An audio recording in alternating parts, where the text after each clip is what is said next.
Salut, salut! Bienvenue à l'écho du jardin. Cet après-midi, j'avais envie de vous montrer un peu le début de saison. Là, on est le 13, vendredi 13 mars. La saison va commencer gentiment. Climat donc suisse, 600 mètres d'altitude, il fait pas hyper chaud encore. Donc la nature se réveille et puis je vais vous montrer comment je reprends en main une zone ici que vous allez reconnaître que j'avais filmée dans les anciennes vidéos. C'est parti.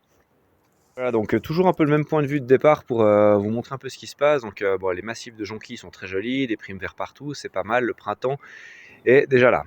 Cette zone ici qui est dédiée donc mini verger, mini forêt syntropique.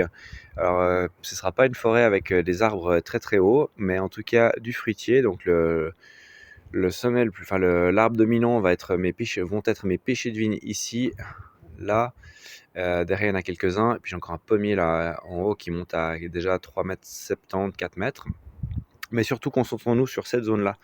Pour vous montrer un peu l'idée que j'ai, je vais faire un contre-la-montre avant que la végétation parte à fond. Donc, on a une zone avec pas mal de menthe, citronnelle, menthe citronnée ici en bas. Donc, la planche est construite comme ça. Ici, au bord, vous avez de la consoude partout. Donc, on voit la consoude qui est en train de se réveiller, qui est ici. Et quand elle part vraiment très très fort. Donc, j'ai de la consoude ici. J'en ai là au milieu qui part gentiment. On en voit encore ici. Là en haut, elle est déjà un peu plus dehors. C'est normal. Donc cette zone en haut a été plus vite au soleil que la zone du bas. Donc faites attention aussi à ça quand vous plantez, parce qu'on a la zone du... Le soleil est en bas sur l'horizon. Donc là, je suis au nord de la maison. Ça crée un effet d'ombre sur toute cette zone-là. Et moins marqué ici en haut. D'ailleurs, celui-là est encore plus au nord. On voit que cette consoude-là est plus rapidement partie. Bref, donc on a une zone de consoude qui va faire l'apport en biomasse pour toute cette zone ici durant la saison, que je coupe en tout cas 4-5 fois comme je l'ai fait l'année dernière. Ensuite, on a la ligne ici médiane qui est composée de petits fruits. Donc là, on a du raisinet, du cassis, du raisinet, du cassis. Donc il y a en gros un pied de raisinet ou de cassis tous les... Ça fait quoi? Ça fait 40-50 cm.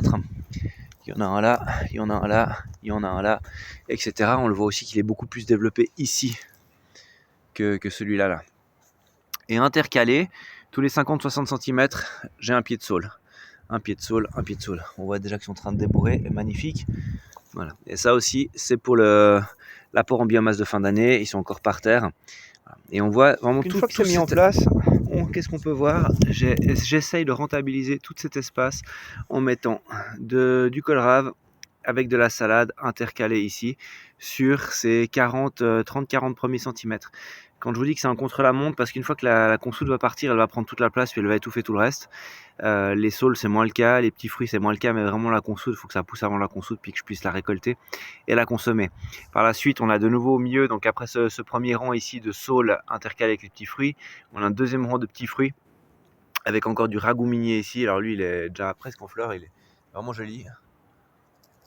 Et puis ensuite, je vais encore implanter différentes choses derrière pour qu'il y ait ce crescendo entre bas, sommet et ça redescendra derrière. Voilà, en termes de végétation, voilà ce que ça devrait donner au milieu de la saison. Essayez de toujours vous imaginer ça en 3D et puis de rentabiliser chaque espace pour que pour pas perdre de place et puis que vous puissiez produire suffisamment. Allez, à tout bientôt.